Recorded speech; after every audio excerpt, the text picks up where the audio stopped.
नमस्कार, आप देख रहे हैं यूके न्यूज एक्सप्रेस। मैं हूं आपके साथ गुलविश। चलिए जल्दी से जान लेते हैं पहाड़ के दिन भर की सारी बड़ी खबरें। कोलकाता के मेडिकल कॉलेज में जूनियर महिला डॉक्टर के साथ दुष्कर्म के बाद हत्या की घटना ने पूरे देश को झकझोर कर रख दिया। देश की तमाम जगहों पर घटना को लेकर विरोध प्रदर्शन किए जा रहे हैं। इसका व्यापक असर ऋषिकेश के एम्स में भी देखने को मिला, जहां भारी संख्या में सीनियर और जूनियर रेजिडेंट डॉक्टर्स ने सड़क पर उतरकर विरोध प्रदर्शन किया। एम्स ऋषिकेश के डॉक्टरों ने दुष्कर्म के अपराधी को सख्त से सख्त सजा देने की मांग की है, जिससे पीड़िता के परिवार को न्याय मिले। इस दौरान एम्स की ओपीडी प्रभावित होने से मरीज और उनके परिजनों को परेशानी का सामना करना पड़ा। हालांकि इमरजेंसी सेवाएं सुचारू रूप से चलती रहीं। स्वतंत्रता दिवस पर सुरक्षा व्यवस्था को लेकर प्रदेश की पुलिस अलर्ट मोड पर है। किसी भी प्रकार की आतंकी या अनहोनी घटना न हो, इसके लिए हरिद्वार पुलिस जगह जगह सघन चेकिंग अभियान चला रही है। डॉग स्क्वाड के दस्ते के साथ पुलिस भीड़भाड़ वाली सार्वजनिक जगहों, रेलवे स्टेशन, बस अड्डे के साथ होटल, लॉज और धर्मशाला की भी तलाशी ले रही है। पुलिस सरकारी कार्यालयों, स्कूलों और शिक्षण संस्थानों पर भी नजर बनाए हुए है। हरिद्वार के कनखल में हथियार के नोक पर लूटपाट करने वाले बदमाशों के साथ पुलिस की मुठभेड़ हो गई। पुलिस की जवाबी फायरिंग में एक बदमाश के पैर में गोली लग गई, जिसके बाद घायल बदमाश को पुलिस ने गिरफ्तार किया। वहीं मुठभेड़ में शामिल अन्य बदमाश मौके से फरार हो गए। पुलिस फरार अपराधियों की तलाश में जुट गई है। हरिद्वार के एसएसपी प्रमेंद्र सिंह डोभाल के मुताबिक कनखल क्षेत्र में 3 दिन पहले बदमाशों ने तमंचे के बल पर लूट को अंजाम दिया था। 2 महीने पहले भी एक सुनार की दुकान में घुसकर लूट की वारदात हुई थी। इसके बाद पुलिस को लगातार इन बदमाशों की तलाश थी। घायल बदमाश को उपचार के लिए अस्पताल भिजवाया गया। पुलिस का दावा है कि जल्द ही घटना में शामिल अन्य बदमाशों को भी गिरफ्तार कर लिया जाएगा।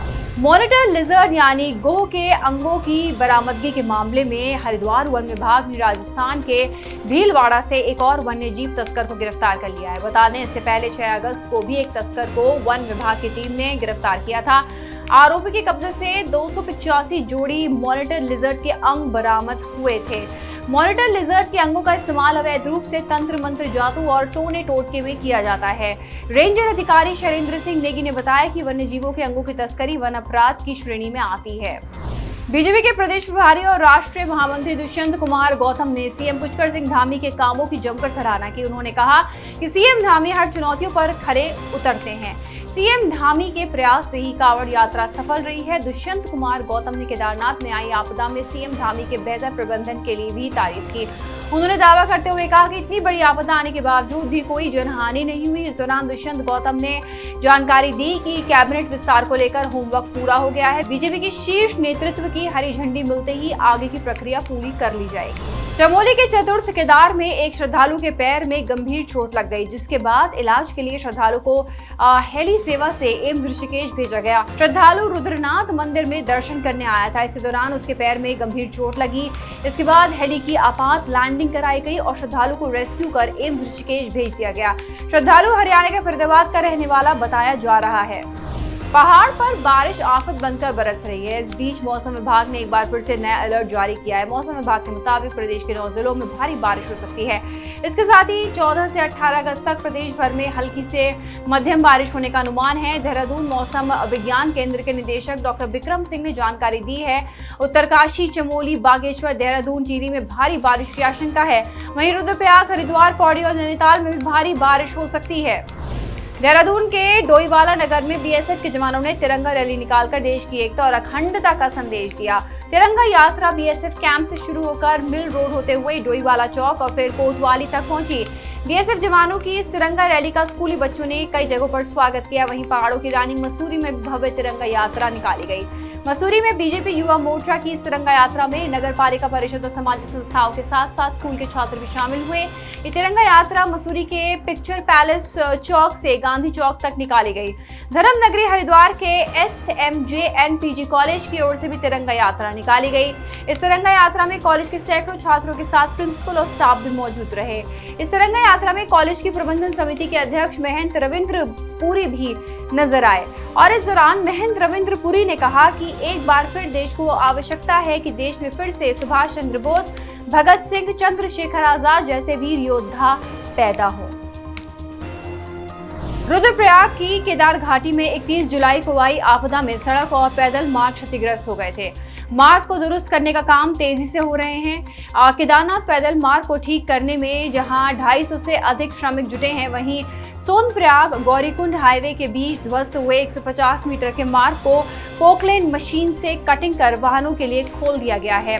डीडीएमए के अधिकारी विनय झिंकवाड़ ने बताया कि बड़ी लिंचोली के गदेरे के पास भी आपदा में मार्ग क्षतिग्रस्त हो गया था, उसे भी दुरुस्त कर पैदल यात्रियों के लिए खोल दिया गया है। उत्तरकाशी में नाकुरी इलाके की डुंडा तहसील में 2 महिला भागीरथी नदी के तेज बहाव में बह गईं। दोनों महिलाएं शिव मंदिर के पास भागीरथी नदी से गंगा जल लेने गई थी। इसी दौरान ये हादसा हुआ। सूचना पर पहुंची एनडीआरएफ, एसडीआरएफ और राजस्व विभाग की संयुक्त टीम ने दोनों महिलाओं को तलाशने के लिए सर्च ऑपरेशन शुरू कर दिया है, लेकिन अभी तक कोई सुराग नहीं मिल पाया है। चिन्याली सौड़ में एसडीआरएफ की गोताखोर टीम भी टिहरी झील में सर्च ऑपरेशन चला रही है। वहीं दूसरी तरफ घटना से गुस्साए लोगों ने हादसे के लिए जल विद्युत निगम को जिम्मेदार ठहराया। लोगों का आरोप है कि मनेरी और जोशियाड़ा बैरेज से अचानक अधिक पानी छोड़ा गया, जिससे दोनों महिलाएं तेज बहाव की चपेट में आकर बह गईं। मसूरी को जीरो वेस्ट जोन बनाए जाने को लेकर नगर पालिका परिषद के सभागार में कार्यशाला का आयोजन किया गया। इस मौके पर मसूरी के एसडीएम दीपक सैनी ने बताया कि भारत सरकार के दिशा निर्देश पर मसूरी में कूड़ा निस्तारण का काम किया जा रहा है। मसूरी में गीले सूखे कूड़े के साथ साथ बायोमेडिकल वेस्ट और सैनिटरी वेस्ट के निस्तारण के लिए भी काम किया जाएगा। मसूरी के एसडीएम दीपक सैनी के मुताबिक जो लोग कूड़े के निस्तारण के लिए बनाए गए नियम का पालन नहीं करेंगे, उनके खिलाफ सख्त कार्रवाई भी की जाएगी। यूके न्यूज एक्सप्रेस में आज खबरों का सफर बस यहीं तक। उत्तराखंड की कई अहम और जरूरी खबरों के साथ कल फिर से हाजिर होंगे। तब तक के लिए दीजिए इजाजत। देखते रहिए श्रेष्ठ उत्तराखंड। नमस्कार।